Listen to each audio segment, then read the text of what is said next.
Now let us start with the part 3 of audit under PSU. Now the third head point audits conducted by CAG.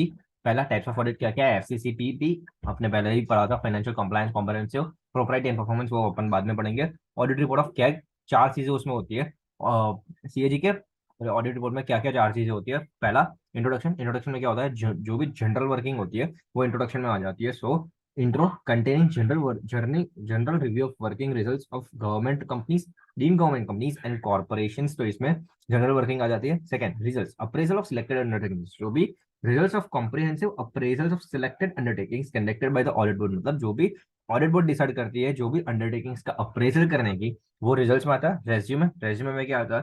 So resume of auditors report and that of comments on accounts of government companies, तो मतलब इसमें है ना summary of जो audit report है वो submit की जाती है रेज्यूमे में।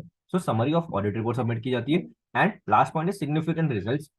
तो सिग्निफिकेंट रिजल्ट्स में क्या होता है, जो भी चीजें अप्रेजल में थी रिजल्ट्स में नहीं ली जाती, वो ऑडिट बोर्ड में वो सिग्निफिकेंट रिजल्ट्स में आती है।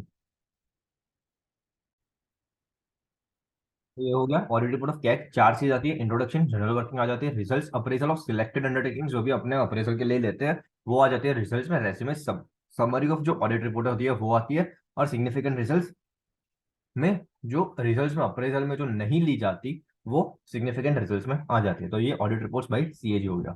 Now now we will go for ये ऑडिट कंडक्टेड बाय सीएजी हो गया। Now financial audit, fourth topic is financial audit.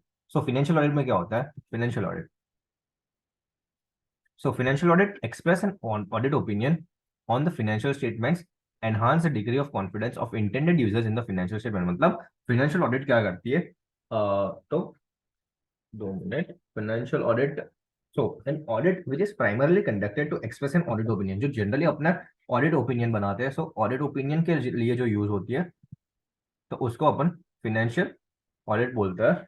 And on the set of financial statements to enhance degree of confidence, degree of confidence enhance करने के लिए, degree of confidence enhance करने के लिए जो अपन use करते हैं, तो वो आ जाता है इधर पे।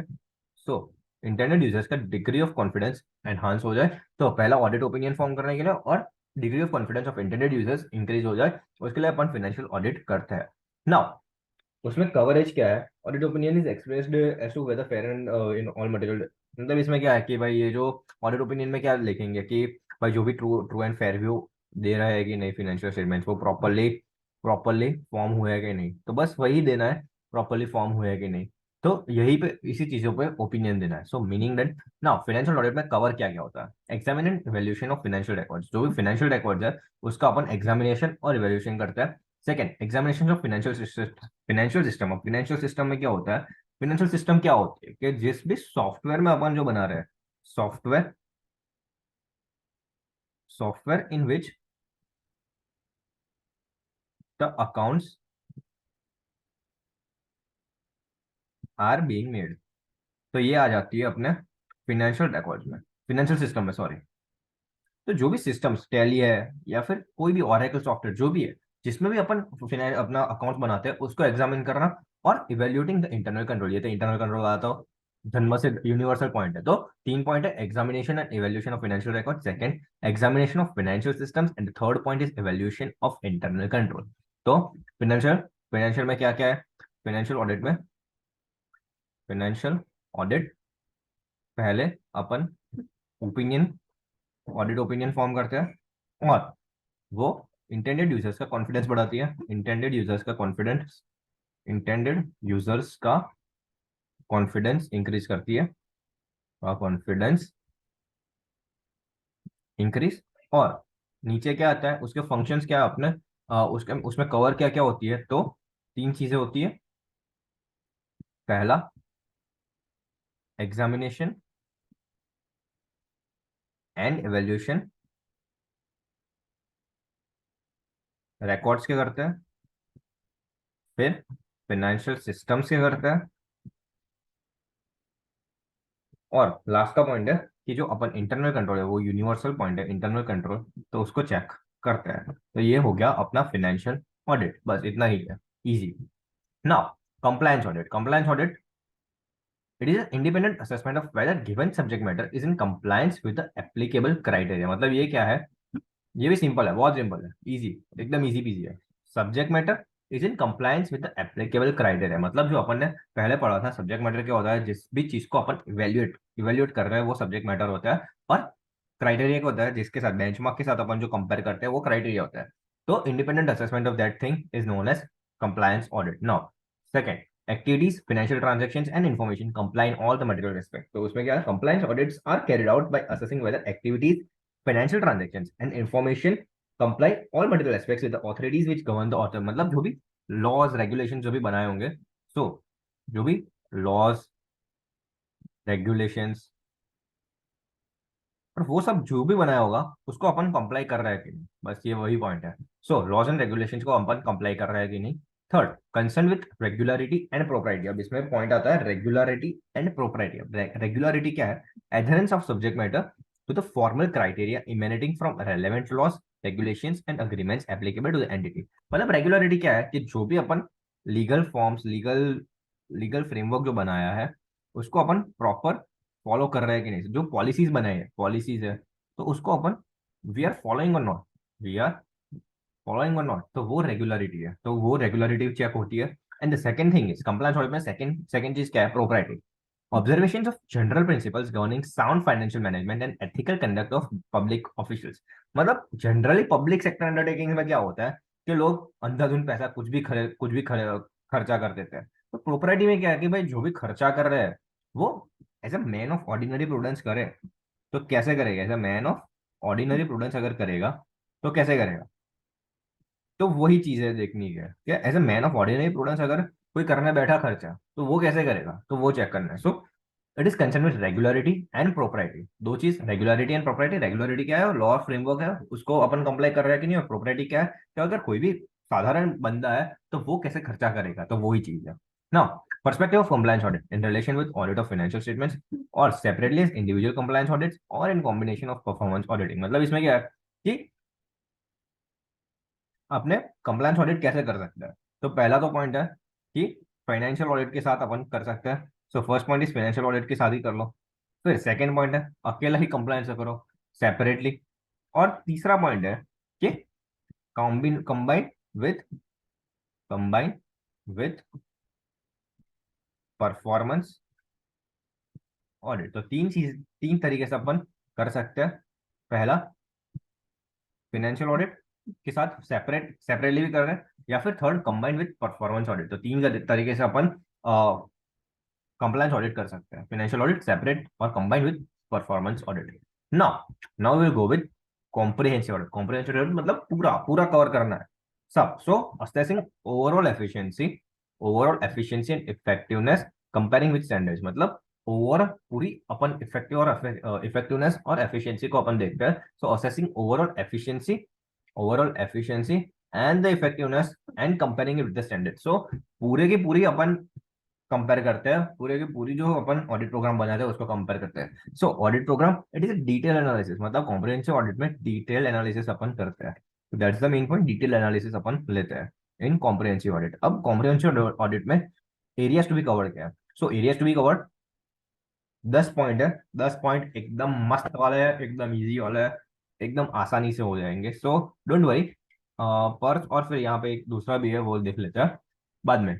तो पहले इतने तो कर लेते हैं, पहले ये जो इतने। तो पहला, areas to be covered, comparison of overall cost of capital with the approved plant cost. मतलब जो भी अपन ने स्टैंडर्ड बनाया है, सो जो भी अपने कॉस्ट हुई है should match with standards that were made. तो यही पॉइंट हो गया। So overall cost of capital should match with the approved plant cost. Now whether rate of achievement of plant rate of return, जो rate of return ROR जो अपन ने decide किया था वो अचीव हुआ है कि नहीं, तो वो देखना है। देन की वैसे प्रोजेक्ट प्लानिंग, इनएफिशिएंसी और इनसफिशिएंसी ऑफ प्रोजेक्ट प्लानिंग। तो इनएफिशिएंसी और insufficiency, whether there was inefficiency और इनसफिशिएंसी ऑफ प्रोजेक्ट प्लानिंग। जो भी अपने प्रोजेक्ट प्लानिंग कर रहे थे उसमें इनसफिशिएंसी मतलब कुछ कम तो नहीं रह गया था ना। और अगर आप जो भी प्रोजेक्ट प्लानिंग कर रहे हैं उसको अपन ने एफिशिएंटली तो किया है ना, तो प्रोजेक्ट प्लानिंग के हिसाब से पी वाला पॉइंट। सो इसमें कैसा है, पहले दो पॉइंट एक साथ में, so this two are together, then ये पूरा पर्स टू, देन पर्स, और लास्ट में एक सी वाला एक पॉइंट आएगा वो बाद में देखते हैं। नाउ पीछे प्रोजेक्ट प्लानिंग, इनएफिशिएंसी और insufficiency of project planning. Project planning में कुछ इनसफिशिएंसी और इनएफिशिएंसी नहीं रहेगी ना, तो वो देखनी है।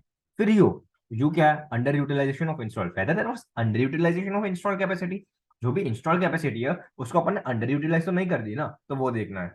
Then undue waste, unproductive time for men and machines, wasteful utilization for or even non utilization of resources, whether there was any undue waste, कुछ भी फालतू का टाइम पास तो नहीं हुआ ना, तो वो चेक करना है। सो undue waste, टाइम का मशीन का लॉस, तो वो तो नहीं हुआ ना, तो वो यू से 2 पॉइंट हो गए, under utilization, undue waste, under utilization and under waste, वो हो गया।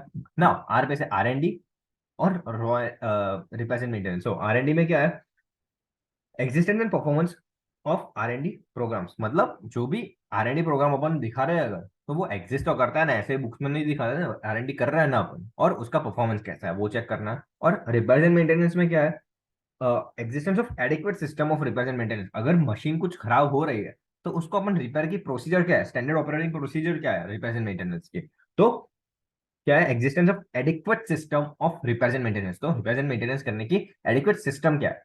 एस पे से soundness of systems, soundness of systems for project formulation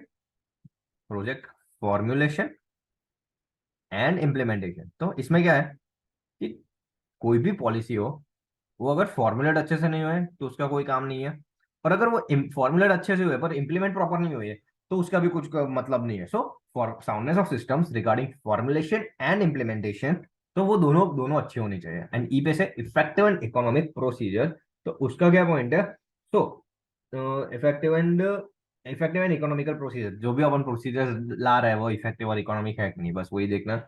और सी सी पे से ये जो भी अपन कर रहे हैं, ये सब चीजें जो कर रहे हैं वो क्या करने के लिए, कॉस्ट को कंट्रोल करने के लिए कर रहे हैं। सो लास्ट में पर्स सी ऐसा आ जाता है। तो ये जो भी चीजें करने हैं तो वो अपन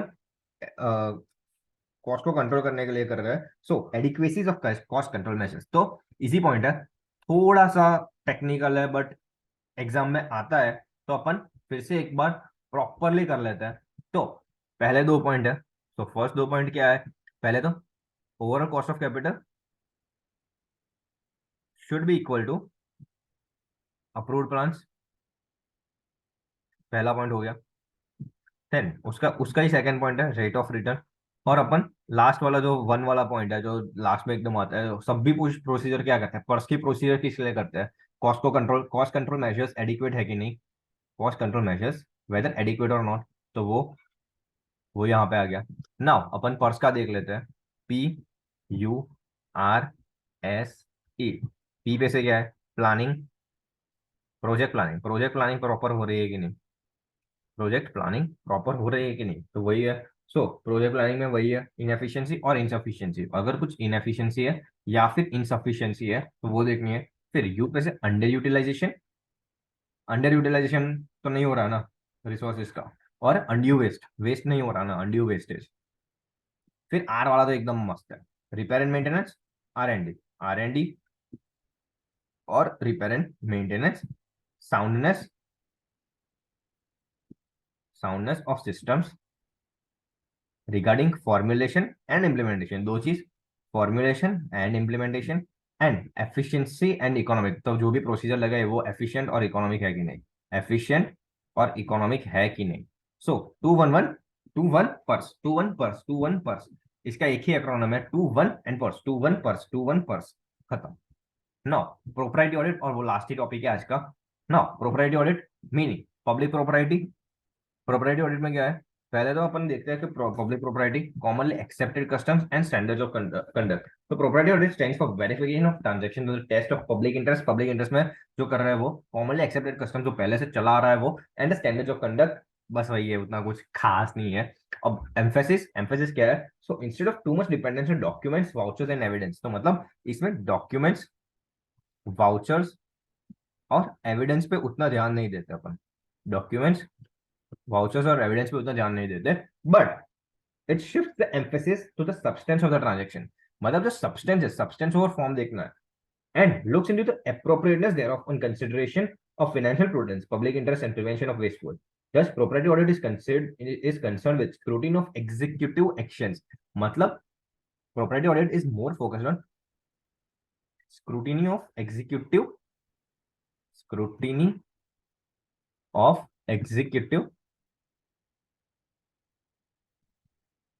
एक्शंस। तो इसमें क्या है कि जो डिसीजन मेकिंग जो डिसीजंस लिए जाते हैं ऑर्गेनाइजेशन में, तो उसका मेन ऑडिट करना है। सो डिसीजन डिसीजन का ऑडिट करना मेन है। सो अप्रोप्रिएटनेस ऑफ ट्रांजैक्शन देखी जाती है। नाउ इसमें प्रिंसिपल्स है, 5 प्रिंसिपल्स है। Expenditure not prime expenditure not prime facie more than what occasion demands. So इसमें जो भी एक्सपेंडिचर अपन कर रहे हैं, वो जो जितना करना चाहिए उतना ही कर रहा है, and there is a sufficient vigilance by the officers. मतलब जो भी अपन खर्चा कर रहे हैं वो प्रॉपरली कर रहा है कि नहीं, तो वो देखना है। और उसको चेक करने के लिए सफिशिएंट विजिलेंस ऑफिसर भी खड़ा हुआ है। Authority utilising the power to sanction expenditure not accruing to its own benefit, personal benefit नहीं होना चाहिए। तो जो भी मैनेजमेंट जो डिसीजन ले रही है, वो पर्सनल बेनिफिट के लिए ना चला जाए, वो ऑडिटर को चेक करना है। Funds not to be utilise to the benefit of particular person, जो भी एक पर्टिकुलर पर्सन है उसको बेनिफिट हो जाए, ऐसा कोई भी काम नहीं करना है। सो कोई भी पर्टिकुलर पर्सन को अगर बेनिफिट हो, ऐसा कोई भी काम करना नहीं है। And no other avenue benefit, कोई भी अलग से कोई भी ऐसा बेनिफिट उसको नहीं मिलना चाहिए। तो अपन को प्रोपराइटी ऑडिट में क्या ध्यान रखना है कि एक्सपेंडिचर जो भी कर रहा है वो प्रॉपर जो ओकेजन डिमांड कर रहा है उतना ही हो रहा है, और सफिशिएंट विजिलेंस अपन कर रहे हैं कि नहीं। Second, authority utilising power to sanction, अपने खुद के बेनिफिट के लिए तो नहीं कर रहे हैं। And funds not be utilise to benefit particular person, कोई भी एक पर्सन को बेनिफिट करने के लिए अपन फंड यूटिलाइज नहीं करेंगे। और कोई भी अदर रेवेन्यू नहीं मिलेगा, रेम्यूनरेशन और रिवॉर्ड की सिवा कोई भी अदर एवेन्यू बेनिफिट नहीं मिलेगा।